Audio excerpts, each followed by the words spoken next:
Assalamualaikum warahmatullahi wabarakatuh. Waalaikumsalam warahmatullahi wabarakatuh. Bismillahirrahmanirrahim. Alhamdulillahi rabbil alamin.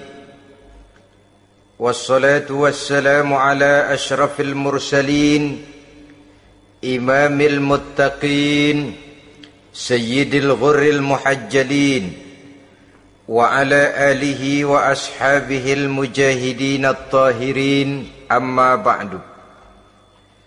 Saudara-saudara kaum muslimin rahimakumullah. Satu hari ketika seorang ulama besar bernama Al-Imam Al-Faqih Abu Lais tengah berjalan-jalan di dekat kota Basrah, berkelumpulah sekelompok orang di dekat beliau. Mereka datang mengajukan satu pertanyaan. Imam, kami ingin bertanya. Di dalam Al-Quran itu Allah Subhanahu wa ta'ala menjelaskan, Ud'uni astajib lakum. Berdoalah kepadaku, aku akan jawab doamu. Mintalah kepadaku, aku kabulkan permintaanmu. Itu dan begitu janji Allah di dalam Al-Quran. Kami, kata orang-orang tadi, sudah lama berdoa kepada Allah. Tapi kenapa sampai sekarang doa kami ini belum dikabulkan? Katanya, ud'uni astajib lakum. Kalau kamu berdoa, aku jawab, aku penuhi, aku kabulkan doamu. Itu janji Allah. Kami sudah lama berdoa pagi, sore, siang, malam. Nyatanya sampai sekarang doa kami belum dikabulkan. Ini bagaimana? Apa ayat Quran salah? Apa Tuhan lagi lempengan nggak denger?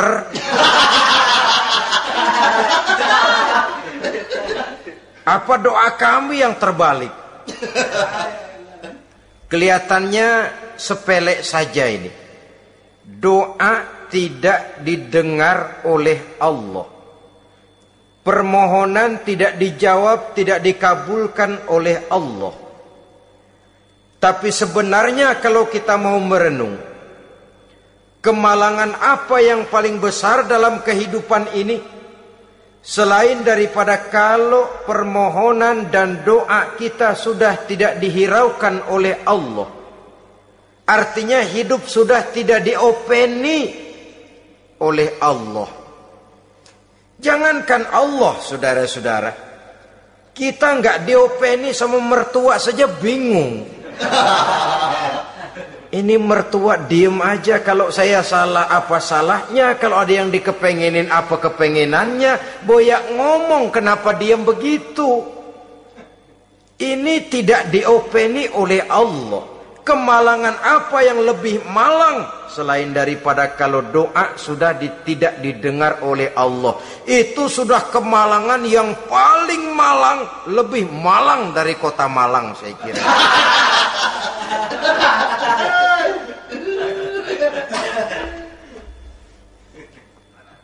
Menghadapi pertanyaan ini, Imam Al-Faqih Abu Lais senyum. Lalu beliau berkata, tuan-tuan, tahu kenapa doa tuan-tuan tidak dijawab, permohonan tidak dikabulkan, Allah sudah tidak memperdulikan tuan-tuan ini? Kami tidak tahu, Imam, maka kami bertanya. Begini, hati tuan-tuan itu mati. Dari hati yang mati, channel tidak nyambung kepada Allah. Dari channel yang putus tidak ada getaran strom, bagaimana akan timbul gejala? Hatimu mati, jadi pantas kalau doa tidak dikabulkan, permohonan tidak dipenuhi, doa tidak terjawab, hatimu mati. Saudara-saudara kaum muslimin, dari hati yang mati ini, getaran tidak akan sampai ke hadratullah azza wa jalla. Nah, ini juga satu penyakit yang kita sangat khawatirkan, yaitu apabila hati kita sudah mati selagi jasad masih hidup. Artinya, jadilah kita bangkai berjalan di hadapan Allah subhanahu wa ta'ala. Sementara kita sangat disibukkan dengan menggali berbagai macam jenis obat penangkal penyakit zahir, dan kita kurang perhatian untuk mencari obat penangkal penyakit batin yang kalau diserang penyakitnya menghancurkan kehidupan abadi di akhirat nanti. Perkembangan ilmu kedokteran nyata benar diikuti dengan perkembangan jenis-jenis penyakit. Makin maju ilmu kedokteran, makin modern penyakit. Ngerti juga rupanya itu penyakit. Dulu kita tidak kenal yang namanya AIDS. Kita tidak tahu yang namanya liver. Kita tidak kenal yang namanya stres. Paling yang banyak cika, masuk angin, dan sebagainya. Tapi baiklah, penyakit-penyakit batin yang menyebabkan hati menjadi mati, dan dari hati yang mati, doa tidak naik, tidak didengarkan oleh Allah subhanahu wa ta'ala. Nah, kata orang-orang tadi, yang menyebabkan hati kami mati ini apa, Imam? Beliau menjawab, pertama, araftumullaha wa lam tu'tuhu haqqahu. Yang menyebabkan hatimu jadi mati, pertama, kamu kenal benar kepada Allah, tapi haknya untuk disembah, kewajibanmu untuk menyembah, tidak pernah kamu laksanakan. Bagaimana Allah tidak akan jauh dari kita kalau kita tidak akan mengadakan pendekatan kepadanya. Dan pendekatan kepada Allah hanya bisa kita tempuh melalui jalur kegiatan ritual ibadah. Allah akan terlalu jauh apabila kita hanya membicarakannya lewat filsafat dan renungan yang mendalam.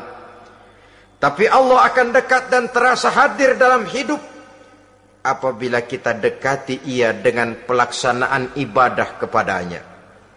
Kamu kenal Allah, tapi hakmu untuk menyembah, kewajibanmu untuk menyembah, haknya untuk disembah, tidak pernah kamu laksanakan.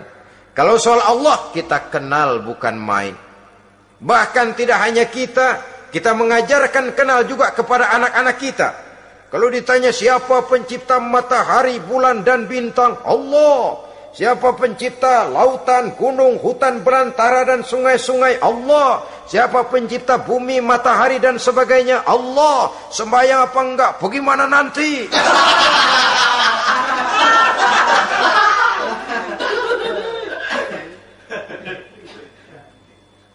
Tanpa pendekatan, Allah akan jauh. Apabila Allah jauh, maka doa tidak akan didengarkan olehnya. Oleh sebab itu, logika mengajarkan kepada kita, berpayahlah dulu, wa man ladzatu illa ba'da ta'ab, inna ma'al usri yusra. Di balik kesulitan menunggu kemudahan.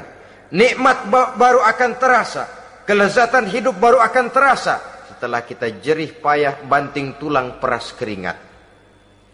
Rasanya memang lebih nikmat sepotong singkong hasil cucuran keringat sendiri ketimbang roti dijejelin orang. Ini berarti kita ingin mohon pertolongan kepada Allah, sementara dengan Allah sendiri kita jauh. Sama saja dalam kehidupan kita analoginya, saudara-saudara. Orang tidak kenal kepada saudara, tahu-tahu jauh dari saudara, tahu-tahu datang mau minjem duit. Apa kesan saudara? Enak aja, kenal enggak, dekat enggak, datang-datang mau minjem duit. Emang duit percetakan bapak lu?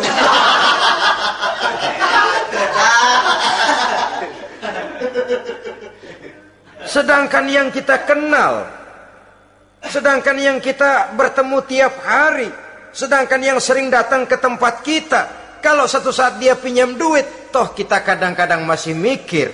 Apalagi datang nggak pernah, berkunjung nggak pernah, ngobrol nggak pernah, apalagi kenal juga nggak pernah, datang-datang mau minta. Macam apa? Datang nemuin Tuhan setahun 2 kali. Idul Fitri, doang Idul Adha. Doa cerewet banget. Apa itu? Apa aja diminta. Saudara hadirin, bagaimana doa akan kabul, permohonan akan dijawab? Jikalau kita jauh dari Allah, kita kenal Allah, haknya untuk disembah, kewajibannya untuk menyembah, tidak pernah kita laksanakan. Itu yang menyebabkan hati kita lalu menjadi mati. Padahal mengenal Allah, setelah mengenalnya, mengadakan pendekatan kepadanya melalui ritual ibadah yang dicontohkan oleh Rasulullah Sallallahu Alaihi Wasallam. Ini hal pertama yang menyebabkan hati jadi mati.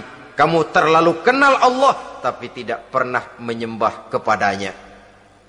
Sama aja orang kerja kagak, habis bulan mau minta gaji. Karena kita jitak kepalanya. Macam apa? Kerja enggak, tahu-tahu datang mau minta gaji. Kerja dulu yang baik, habis bulan baru enggak diminta pun memang sudah ada jatahnya. Ibadah dulu kita kepada Allah. Soal Allah memberikan karunia kepada kita, itu hak Allah. Apabila kita dekat dengannya, ibadah yang kita laksanakan benar, karunia itu akan datang kepada kita. Saudara-saudara, yang kedua yang menyebabkan hati jadi mati, qara'tumul Qur'an walam ta'malu bih. Kamu baca Al-Quran tapi ajarannya tidak pernah kamu amalkan. Kamu baca Quran tapi isinya kamu injak-injak. Sehingga ada peringatan dari Rasul Sallallahu Alaihi Wasallam. Beliau bersabda, "Iza azzamat ummatid dunya wa fi riwayatin dinaron wa dirhaman nuzi'at minha haibatul Islam. Wa iza turikatil amru bil ma'rufi wan nahyu 'anil munkari hurimat 'alaihim barakatul wahyi. Wa iza tasabat ummati saqatat min 'ainillah." 3 peringatan keras, tapi yang merupakan gejala penyakit kita umat Islam diperingatkan oleh Nabi kita. Pertama, iza azzamat ummatid dunya. Apabila umatku telah terlalu mengagung-agungkan dunia, apabila umatku telah jatuh menjadi umat yang materialistis, segalanya diukur dari sudut keduniaan saja, nuzi'at minha haibatul Islam, maka akan dicabutlah dari mereka kehebatan agama Islam. Hilang kehebatan Islam apabila kita jatuh menjadi umat pengagung dunia, penyembah materi. Nilai kita, keberadaan kita tidak dihargai orang lain. Orang memandang kita remeh saja. Orang Islam gak ada apa-apanya, bayar aja. Bisa dibeli, bisa diatur, bisa dikerjain, garap saja. Nuzi'at minha haibatul Islam, hilang dari mereka kehebatan Islam ini. Kenapa? Mereka telah mengagungkan dunia dan menjadikannya sebagai tujuan. Padahal dunia cuma alat, materi cuma alat, harta cuma alat. Yang kedua, wa iza turikatil amru bil ma'rufi wan nahyu 'anil munkari hurimat 'alaihim barakatul wahyi. Apabila telah ditinggalkan amar ma'ruf dan nahi munkar, maka hilanglah keberkahan wahyu. Ini yang ada hubungannya dengan masalah kita. Kita baca Quran, kita tidak amalkan isinya. Bagaimana hati tidak jadi mati? Amar ma'ruf dan nahi munkar ditinggalkan orang, hilang keberkahan wahyu. Pada saat itu boleh jadi Quran ada, tapi cuma tinggal tulisan saja. Islam ada, cuma tinggal sekedar nama saja. Diseminarkan, disimposiumkan, dimuktamarkan, tapi tidak dijabarkan dalam kehidupan sehari-hari. Apabila amar ma'ruf dan nahi munkar telah ditinggalkan orang, hilang keberkahan Quran itu. Akibatnya apa? Apabila amar ma'ruf tidak lagi digalakkan orang, nahi munkar tidak dilaksanakan orang, lalu orang menilai sesuatu menurut seleranya sendiri. Mana yang ma'ruf, mana yang munkar, tidak ada lagi patokan utama. Kalau baik kata otaknya, dia kerjakan. Tidak baik menurut otaknya, dia tinggalkan. Agamanya adalah otak, berhalanya adalah akal. Akhirnya umat kehilangan pedoman. Tidak lagi jelas mana batas yang ma'ruf, mana batas yang munkar. Dalam kondisi sedemikian, akhirnya akan terjadi penjungkiran nilai. Paling celaka nantinya, yang ma'ruf malah dianggap munkar, yang munkar malah menjadi ma'ruf. Peringatan ketiga dari Nabi, wa iza tasabat ummati saqatat min ainillah. Apabila umatku sudah saling berbantahan, apabila umatku sudah saling caci memaki, saqatat min ainillah, jatuhlah mereka dalam pandangan Allah Subhanahu wa ta'ala. Hilang wibawa umat yang sudah saling mencaci maki, saling menjatuhkan, saling gasak, gesek, gosok. Justru agama menganjurkan kita ini saling asah, asih, asuh. Kadang yang kita praktekkan, kita ini saling gasak. Yang kedua, saling gesek. Yang ketiga, saling gosok. Gasak, gesek, gosok. Kacau kita ini. Saling gasak, menjegal kawan seiring, menggunting dalam lipatan. Saling gosok, fitnah sana, fitnah sini. Saling gesek, sikut kiri, sikut kanan. Tidak peduli orang lain luka dan sebagainya. Yang penting dia bisa nangkring. Jatuh kita dalam pandangan Allah apabila umat sudah saling mencaci maki. Maka kita kembali kepada persoalan, hal kedua yang menyebabkan hati jadi mati, qara'tumul Qur'an walam ta'malu bih. Kita baca Al-Quran, tapi ajarannya nyaris tidak kita amalkan di dalam kehidupan kita. Akibatnya hati lalu jadi mati. Itu yang kedua. Yang ketiga, yang menyebabkan hati jadi mati dan doa tidak terjawab, idda'aitum annakum min ummati Muhammadin sallallahu alaihi wasallam walam ta'malu bisunnatihi. Kamu mengaku, kamu memproklamirkan diri sebagai umatnya Nabi Muhammad, tapi sunnahnya tidak pernah kamu amalkan. Malahan perkembangan paling akhir, bukan saja tidak mau mengamalkan sunnah, malah mengingkari sunnah. Inna lillahi wa inna ilaihi raji'un. Oh, Nabi Muhammad itu manusia biasa seperti kita. Sebagai manusia dia bisa salah. Dan ternyata hadis banyak yang palsu. Yang otentik cuma Quran. Selebihnya adalah sejarah. Tidak ada itu sunnah. Langsung saja kepada Quran. Oh, hadis itu bukan sumber hukum. Oh, tidak perlu mengamalkan sunnah. Saudara-saudara kaum muslimin, mengaku kita umat Nabi, tapi sunnahnya kita campakkan, tidak kita amalkan. Setelah tidak kita amalkan, kita campakkan. Setelah kita campakkan, kita ingkari pula. Inna lillahi wa inna ilaihi raji'un. Bagaimana hati tidak jadi mati? Kalau siang malam kita memproklamirkan diri sebagai umat Nabi Muhammad, sementara sunnahnya kita campakkan, kita abaikan, dan kita ingkari dia, sunnah itu. Padahal jikalau sekarang kita mengenal Islam, jikalau kita sekarang ngerti halal haram, tahu hak batil, bisa memilah dan memilih antara yang ma'ruf dengan yang munkar, itu utamanya adalah karena jasa Nabi Muhammad sallallahu alaihi wasallam. Yang dari generasi ke generasi dilanjutkan oleh para sahabat, oleh tabi'in, oleh tabi'it tabi'in, terus oleh para ulama-ulama sampai kepada kita sekarang ini. Walaupun beliau hanya berfungsi sebagai penyampai, tapi kepribadiannya dijadikan model oleh Allah Subhanahu wa taala di dalam kita melaksanakan kehidupan beragama.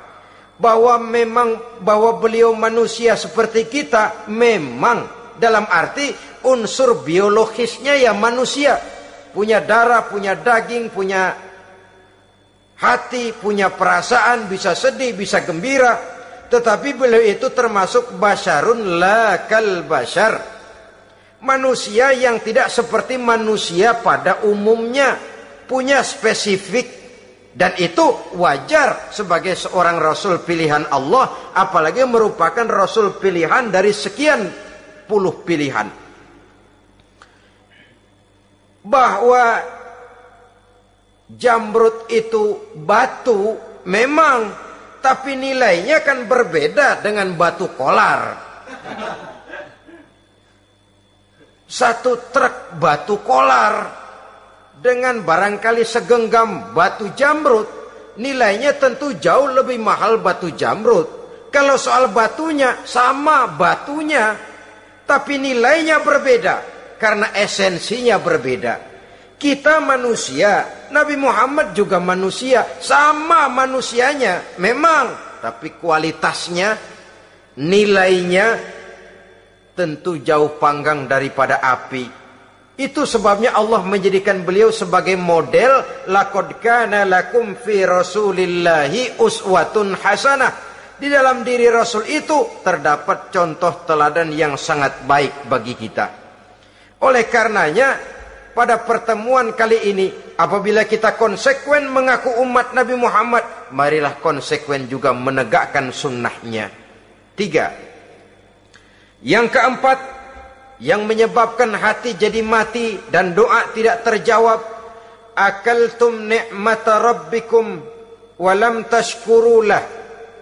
Tiap hari kamu makan nikmat Tuhanmu, tapi kamu tidak pernah mau bersyukur kepadanya, kepada Allah Subhanahu wa ta'ala. Nikmat Tuhan kita doyan banget, tidak pernah sehari dan sesaat pun terlepas diri dan hidup ini dari nikmat-nikmat yang diberikan Allah. Sejak kita bangun tidur sampai tidur kembali, bahkan tidur itu sendiri, di pasar, di sawah, di kantor, dimanapun kita berada, nggak pernah nikmat Allah berhenti. Hidup kita dalam alam diberikan segala fasilitas untuk menunjang kehidupan. Nggak pernah Allah pasang pajak matahari, nggak pernah Allah pasang pajak gas udara. Nikmat-nikmat yang banyak itu tiap hari kita kecap, tiap hari kita nikmati, tapi kita tidak pandai bersyukur. Padahal Allah memberikan peringatan keras dalam hadis qudsinya, man lam yashkur ala na'mai wa lam yasbir ala balai falyakhruj min tahti samai wal yatlub rabban siwaya.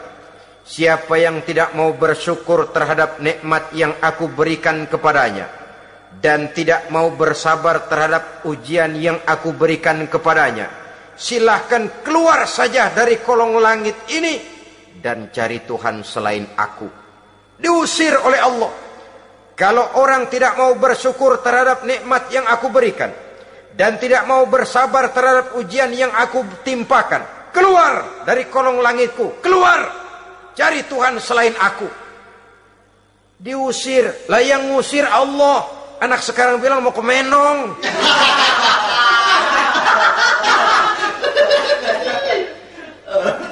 Kalau diusir kita dari Jakarta, masih bisa pindah ke Bandung.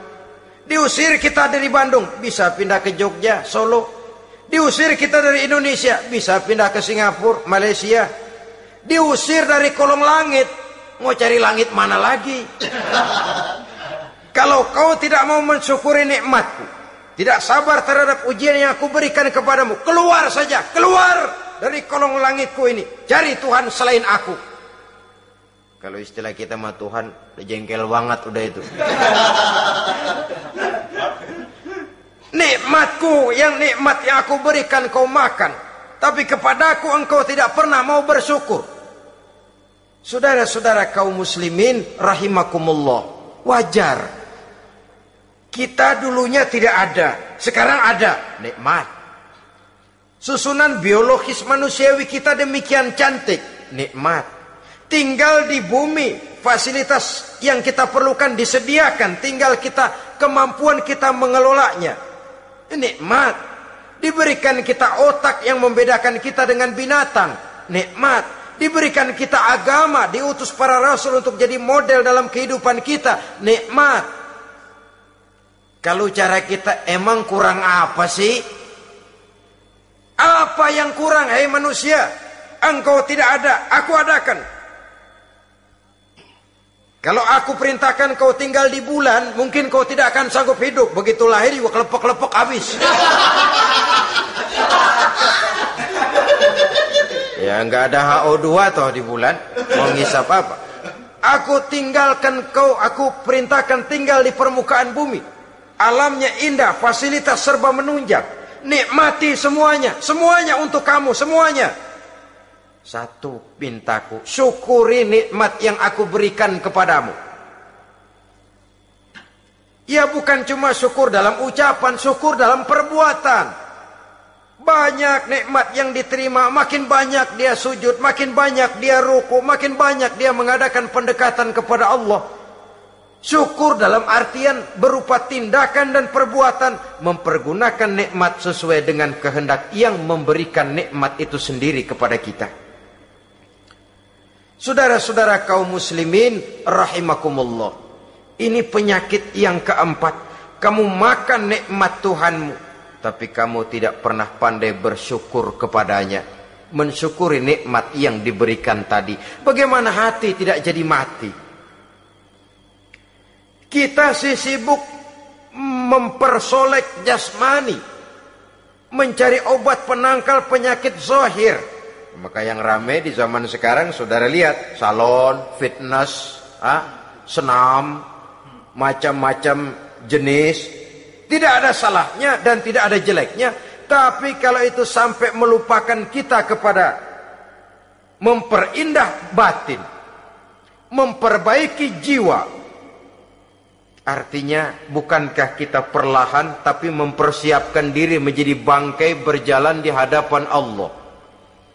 Dengan operasi plastik, yang pesek jadi mancung, yang sipit jadi belok, kulit keriput jadi kencang, pipi terlalu cekung bisa diatur. Saudara-saudara, tapi kalau hati yang rusak, jiwa yang rusak, kemana lagi kita akan berobat kalau bukan kepada agama? Maka hati itu jadi mati apabila kita selalu memakan nikmat Allah dan tidak pandai mensyukuri nikmat itu. Dari hati yang mati tidak akan ada getarannya. Oleh sebab itu doa tidak terjawab. Selanjutnya, yang menyebabkan doa tak terjawab dari sebab matinya hati, qultum annal mauta haqqun wa lam tasta'iddu lahu. Kamu berkata, kamu yakin bahwa mati adalah sesuatu yang benar, tapi kamu tidak pernah punya persiapan untuk mati.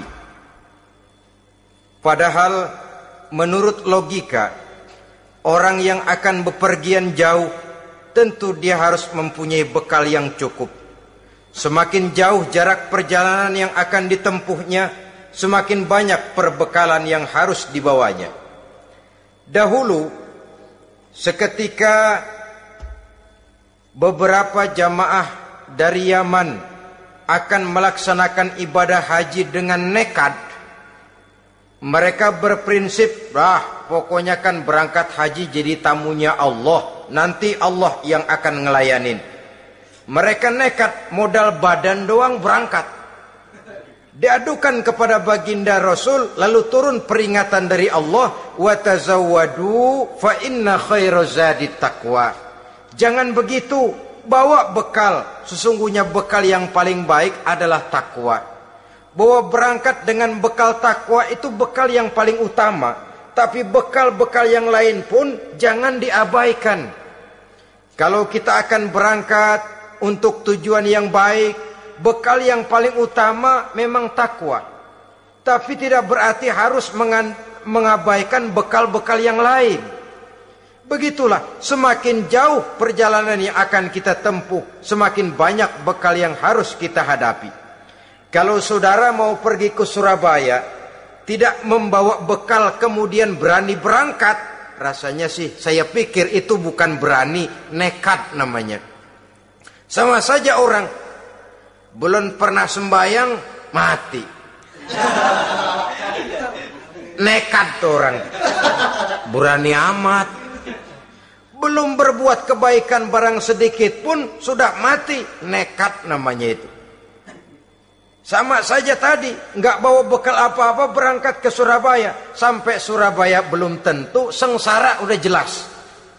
Belum punya bekal yang baik sudah mati. Sampai ke surga belum tentu. Tapi kebelangsak dan sengsara, rasa-rasanya pasti itu. Oleh karena itu, kalau kita yakin mati sesuatu yang benar, sesuatu yang pasti datang menimpa, maka hendaklah kita mempersiapkan bekal.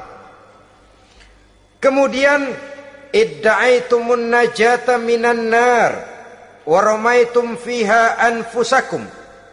Kamu memproklamirkan diri ingin selamat dari neraka, tapi kamu lemparkan dirimu ke dalam neraka. Bagaimanapun bajingannya bajingan, kalau ditanya, ente mau masuk neraka enggak? Jawabannya pasti enggak.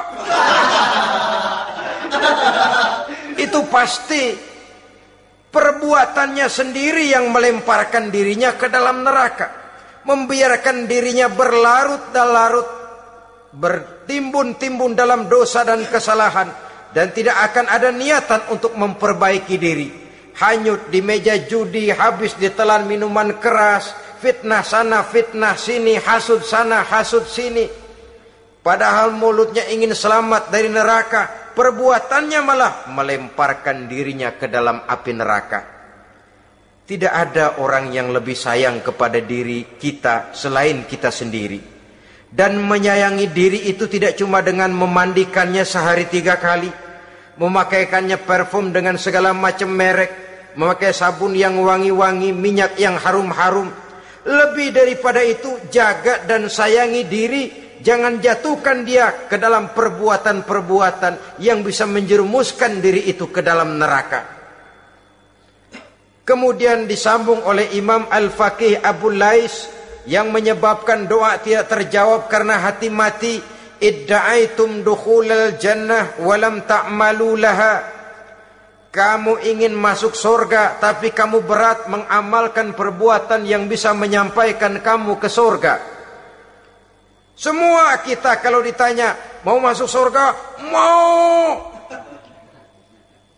Tapi jarang yang berlomba melakukan perbuatan-perbuatan yang bisa menyampaikan kita ke surga. Kemudian yang terakhir kata Imam Al-Faqih Abu Lais, dafantum mautakum walam ta'tabiru laha. Kamu menguburkan orang yang mati di antara kamu, tapi kamu tidak bisa mengambil iktibar, tidak bisa mengambil pelajaran dari mayit yang jenazah yang kau kuburkan itu. Mestinya kan nguburin orang tuh membuat sadar. Iya, kalau sekarang dia saya baringkan di liang lahat, menghadap ke arah kiblat, bantalnya tanah, setelah itu ditutup dengan papan, lalu ditimbun dengan tanah. Iya, sekarang giliran dia, giliran saya, entah besok, lusa, bulan depan, tahun depan, tapi pasti mengubur mayat, mengubur jenazah, tapi tidak bisa mengambil iktibar dari yang dilaksanakannya itu. Ini merupakan penyakit-penyakit batin yang merupakan handicap, yang menimbulkan jarak antara kita dengan Allah Subhanahu wa ta'ala. Pantas kalau itu semua ada pada diri kita, hati jadi mati. Dari hati yang mati, doa tidak akan tembus. kita tidak lagi akan diperdulikan oleh Allah Subhanahu wa taala. Dan itu sekali lagi kemalangan yang terbesar dalam kehidupan kita. Bagaimana jalan keluarnya? Pertama, memperbaiki batin kita, menyelamatkan diri daripada penyakit-penyakit yang bisa mematikan hati seperti yang sudah saya sebutkan tadi. Yang kedua, berdoa dengan adab. Sehingga tata cara di dalam kita bermohon kepada Allah Subhanahu wa taala dibicarakan secara khusus oleh Al-Imamul Ghazali dalam kitab Ihya beliau yang disebut adabud doa. Adab di dalam kita melaksanakan doa kepada Allah Subhanahu wa taala. Setelah batin ini bersih dari penyakit-penyakit hati yang bisa menyebabkan hati jadi mati, berdoalah kita kepada Allah. Bagaimana adabnya? Kata Imamul Ghazali rahimahullah, yang pertama hendaklah ia di dalam berdoa itu memilih waktu yang mulia. Minal awqatis syarifah, kata beliau. Memilih waktu-waktu yang punya nilai mulia. Ramadan dalam 1 tahun, Jumat dalam tiap minggu, sepertiga malam yang akhir pada setiap hari. Waktu-waktu yang punya nilai mulia. Walaupun misalnya saudara berdoa pada hari Kamis, tidak ada halangannya Allah mau kabulkan. Ini tidak berarti bahwa kalau sudah berdoa hari Jumat lalu hari Kamis tidak mau berdoa, tidak. Lebih memilih mengintai waktu-waktu yang punya nilai mulia. Lailatul Qadar sekali dalam setahun. Waktu-waktu yang punya nilai mulia. Logikanya begini, saudara-saudara. Kalau kita datang ke rumah seseorang, tujuan utama kita minjem duit, yang paling pertama kita perhitungkan tanggal berapa nih? Kan itu toh, tanggal berapa? Kalau tanggal 20 atuh minjem duit, orang lagi ngap-ngapan, boro-boro dia bisa minjemin, dia sendiri mungkin lagi pusing. Kita lebih dulu kita amatin tanggal berapa nih? Yang enak sore apa siang? Jam 2. Jam 2 dia baru pulang dari kantor, tapi giliran tidur. Kalau dia tidur dibangunin, datang mau minjem duit, kagak dimaki-maki sudah kebagusan deh. Kan kita lihat waktunya, timingnya kata orang sekarang. Tanggal berapa, sore apa malam, apalagi gulem apa terang bulan. Itu semua sudah kita atur sedemikian rupa, memilih waktu. Yang kedua kata Imamul Ghazali, memilih keadaan yang istimewa. Kalau tadi soal waktu, yang kedua soal keadaan. Ada situasi-situasi di mana doa itu diijabah oleh Allah Subhanahu wa taala. Di antaranya kata Imam Abi Hurairah, "Inda zahfis sufuf fi sabilillah." Pada waktu mengatur barisan perang membela agama, di situ doa kabul. Inda nuzulil ghais, ketika turun gerimis, di situ doa makbul. Inda iqamis shalah, ketika salat mau didirikan, riwayat lain bainal azan wal iqamah, antara azan dan qomat, di situ doa makbul. Itu memilih keadaan-keadaan. Kemudian yang ketiga kata beliau, berdoa menghadap kiblat. Ya, apa kalau doa madhab mudik Tuhan kagak tahu? Tahu. Tuhan gak dengar? Dengar, cuma lebih etis. Lebih etis kalau kita berdoa menghadap ke arah kiblat. Saudara-saudara kaum muslimin rahimakumullah. Yang keempat, hifdzus saut, menyederhanakan suara. Tidak terlalu keras, juga tidak terdengar orang lain, apalagi kalau doa kita diaminkan oleh orang lain. Tidak usah terlalu keras. Kenapa? Karena Allah yang kita meminta kepadanya bukan zat yang tuli, bukan zat yang buta, bukan zat yang tidak dengar, bahkan dia maha dengar. Juga tidak terlalu seperti orang berbisik-bisik, apalagi kalau doanya doa bersama-sama. Tapi kadang-kadang terdorong oleh husnuzon dari para makmum saja. Tidak peduli apa yang dibaca oleh imam, yang kedengaran cuma amin aja gerengan. Amin, amin, amin, amin, amin, amin.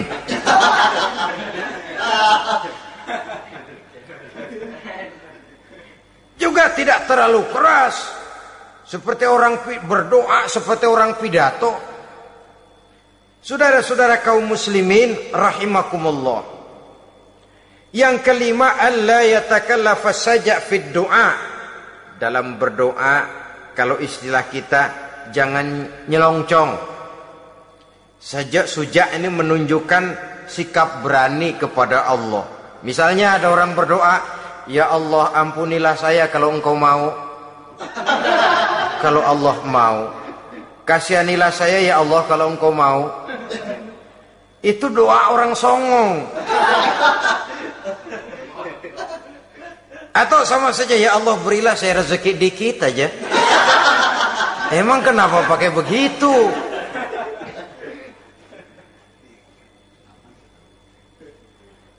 Allah yatakallafa saja fid du'a. Yang keenam kata Imamul Ghazali, at-tadarru' wal khusyu'. Dengan tadarru' dan khusyuk, dengan sikap tawadu, benar-benar ya seperti kita lah kalau datang memang menghajatkan pertolongan dari seseorang, segala action kita atur supaya hajat kita itu kabul, kan begitu. Kadang-kadang istilah orang kalau perlu ngesor mah ngesor dah, yang penting permintaan dikabulkan, gitu saja. Kita lihat sekarang ini, ramai orang bicara soal film-film Parno. Kelihatannya pendatang-pendatang baru, pokoknya asal bisa main dah, bugil ya bugil dah. Yang penting nyohor, bisa tampil. Walaupun dalihnya semua sama, mula-mula cuma iseng. Adegan panas bagaimana? Kalau tuntutan skenario apa boleh buat? Apa boleh buat? Emang nggak bisa milih. Setelah film beredar baru saya juga jijik ngeliat, ya tadi kemana waktu bikin? Udah jadi baru jijik, bikinnya merem memang itu.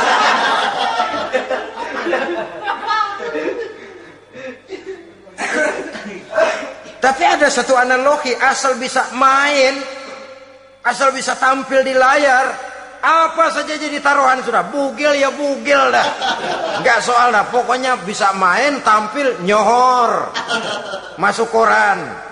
Udah seperti kata-kata orang Arab, bul ala zamzam fatu'raf. Kalau pengen terkenal kencingin sumur Zamzam. Artinya apa? Bikin yang aneh-aneh, yang orang nggak kerjain, ntar ngetop. Yang ngetop lempengan jeleknya. Sumur Zamzam dikencingin, kan nyohor itu. Sedunia orang kenal. Kenapa? Gila. Saudara-saudara kaum muslimin rahimakumullah, sangat kita sayangkan kalau lalu orang berlomba-lomba dengan cuma modal paha mulus, wajah cantik, dimauin apa saja mau, lalu bisa tampil. Akibatnya yang jadi korban adalah anak-anak kita, disuguhi tontonan-tontonan yang meracuni jiwa mereka. Walaupun akibatnya barangkali ya lain, seperti band orkes dengan film memang akibatnya tidak langsung ya. Kalau band orkes akibatnya langsung, dia bisa berantem di tempat lokasi. Film orang nonton tahu dia di tempat itu, bukan di tempat itu dia praktek, pulang jadi pikiran dia, tadi serem ya, ntar kalau udah kesempatan kita praktek. Ntar ngancemnya itu yang gak enak. Tapi yang saya analogkan dengan persoalan kita, tingkah pola artis apapun dilakukan asal bisa main. Nah itu tuh, asal dapat kesempatan acting. Dalihnya ya tuntutan skenario lah, isenglah, macam-macam lah. Tapi yang jelas satu target, saya harus dapat kesempatan main. Untuk sampai ke situ, cara apa saja harus saya tempuh. Tidak peduli harus menginjak-injak norma dan budaya bangsa yang luhur. Tidak peduli harus bertentangan dengan kaidah agama. Tidak peduli hasilnya meracuni umat masyarakat, terutama generasi muda. Yang penting kan ngetop. Saudara-saudara, baiklah ya, itu soal lain. Tapi soal kita ialah at-tadarru wal khusyu'. Bermohon kepada Allah dengan tadarru, khusyuk dan tawadhu. Seperti kalau kita mau bermohon kepada seseorang, kita merendahkan diri. Pak, saya memang orang gak mampu, Pak. Utang saya udah selebar kampung, Pak. Anak udah 16 seperempat. Apa saja kita meratap, menghibah, mengeluh, merintih. Ujungnya kan, yang penting gue minjem duit dapat dah. Gitu. Apa kayak diomongin, pokoknya pulang bawa duit. Itu saja. Itu strategi manusiawi. Kalau ini kita adakan konteks, oh iya, kepada Allah lebih lagi kita tadarru, khusyuk, tawadhu. Doa dengan tawadhu, sebab kita akan bermohon kepada yang serba maha. Menghadap ke arah kiblat, duduk bertafakur dengan khusyuk, tawadhu. Jangan doa sembari tolak pinggang.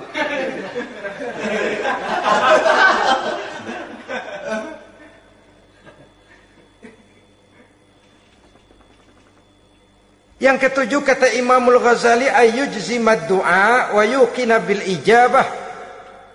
Hendaknya dia menjazamkan doanya itu dan yakin bahwa doanya akan dikabulkan oleh Allah. Sebab kata Nabi, innallaha la yaqbalu du'aan min qalbin ghafilin lahin. Allah subhanahu wa ta'ala tidak akan menerima doa dari hati yang lalai dan main-main. Doa ke orang ugah-ugahan.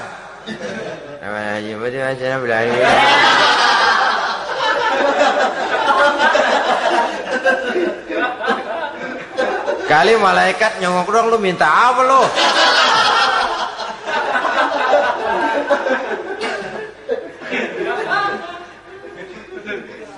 Seperti tadi itu, kita datang mau minjem duit sama orang, ngomongnya ogah-ogahan. Minjem duitnya dikasih syukur, enggak ya udah. Ya enggak dah, enggak dikasih sudah. Kenapa? Mintanya begitu. Enggak serius dan enggak yakin bahwa doanya akan dikabulkan. Kalau kita sudah punya keyakinan, jangan-jangan doa saya enggak diterima Allah. Enggak. Ana, kata Allah, ana inda zanni abdi bi.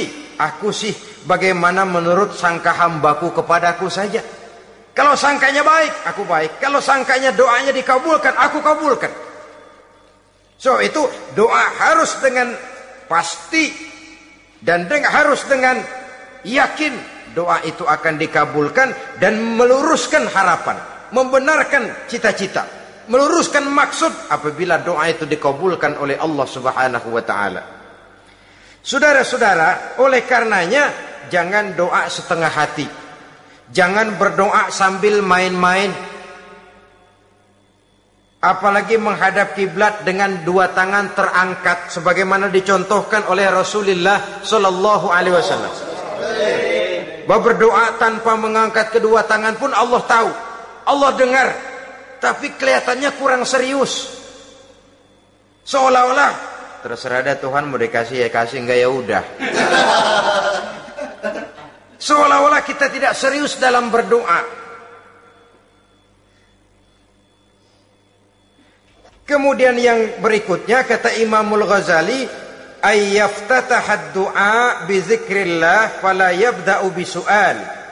Hendaknya dia mulai berdoa itu dengan menyebut nama Allah, berzikir kepada Allah, fala yabda'u bisu'al, jangan langsung memulai dengan permintaan. Ini tata krama etisnya. Sama juga orang kirim surat, salam sejahtera kami haturkan, padahal mah nggak ada itu juga nggak apa-apa. Itu kan maksud mukaddimah saja. Besar harapan kami semoga Bapak dan sekeluarga di sini pun berada dalam keadaan sehat walafiat. Selanjutnya kami telah dengar dari berbagai teman tentang kedermawanan Bapak, tentang bantuan Bapak di berbagai bidang yang menyangkut sosial pendidikan. Sehubungan dengan itu maka kami bermaksud mengajukan permohonan. Baru masuk itu mah 15 kalimat kesonoin, urusan lain. Intinya sehubungan dengan itu kami bermaksud memohon kepada Bapak. Kita mulai. Salam sejahtera kami haturkan, bersama ini pula kami macam-macam lah. Sama juga seperti tadi itu. Kita datang mau minjem duit. Datang karena kita tahu datang habis bulan. Malam terang bulan.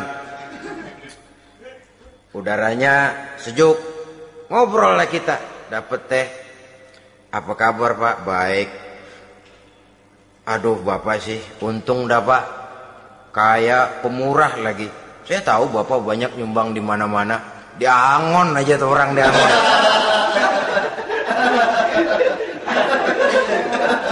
Kira-kira udah mau telap aja baru dikedat.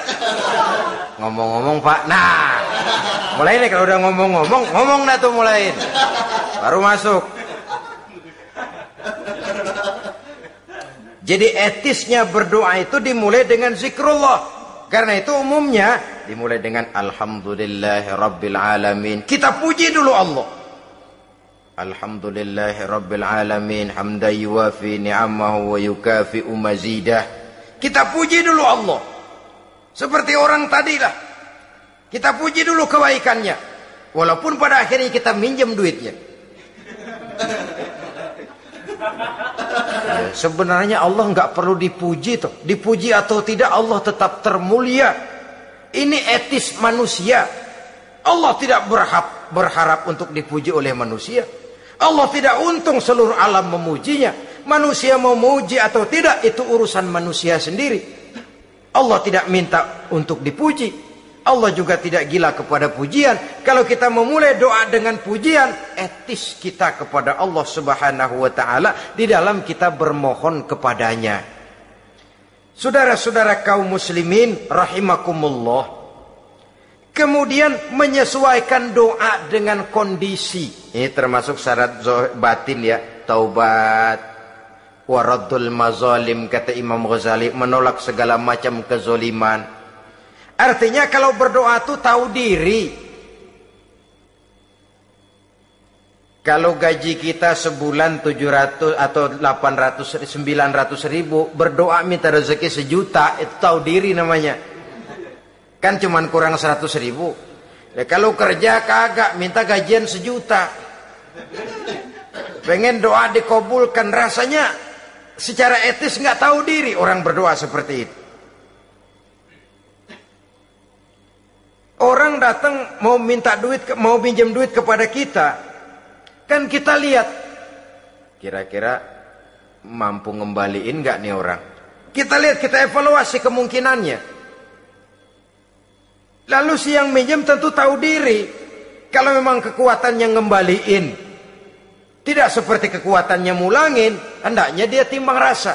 Begitu juga kepada kita etisnya kepada Allah Subhanahu wa ta'ala. Tahu diri, menyesuaikan doa dengan keadaan. Kalau tidak ada gap terlalu jauh panggang daripada api, nanti nasibnya bagai si pungguk merindukan bulan. Apabila adab-adab di dalam berdoa ini kita perhatikan, sejak dia dari adab yang zahir sampai kepada adab yang batin, kemudian penyakit-penyakit yang membuat hati itu jadi mati, maka insya Allah doa kita dijabah oleh Allah Subhanahu wa ta'ala. Dalam Al-Baqarah ayat 186 Allah Subhanahu wa ta'ala menjelaskan, wa iza sa'alaka ibadi anni fa inni qarib ujibu da'watad da'i iza da'ani falyastajibu li wal yu'minu bi la'allahum yarshudun. Apabila hambaku bertanya kepadamu Muhammad tentang aku, kata Allah, fa inni qarib, katakan kepadanya aku dekat sekali dengan mereka. Ujibu da'watad da'i iza da'ani, aku akan jawab aku kabulkan permohonan orang-orang yang berdoa kepadaku. Falyastajibuli wal yu'minu bi, maka hendaknya mereka juga menjawab panggilanku atas dasar iman kepadaku. La'allahum yarsyudun, semoga dengan ini mereka kelak mendapat petunjuk. Saudara-saudara, Al-Baqarah 186 ini dengan nyata menjelaskan kepada kita, Allah akan menjawab doa, mengabulkan permohonan apabila kita falyastajibuli wal yu'minu bi, juga menjawab panggilan Allah atas dasar beriman kepadanya. Logikanya tadi itu, araftumullaha wa lam tu'tuhu haqqahu. Kita tidak pernah mau menjawab panggilan Allah sementara kita berharap doa kita dijawab oleh Allah. Apa enggak pincang? Apa enggak berat sebelah? Panggilan Allah kita berat memenuhinya, sementara kita sangat berharap agar permohonan kita, seruan kita dikabulkan oleh Allah. Menjawab panggilan Allah atas dasar beriman kepadanya.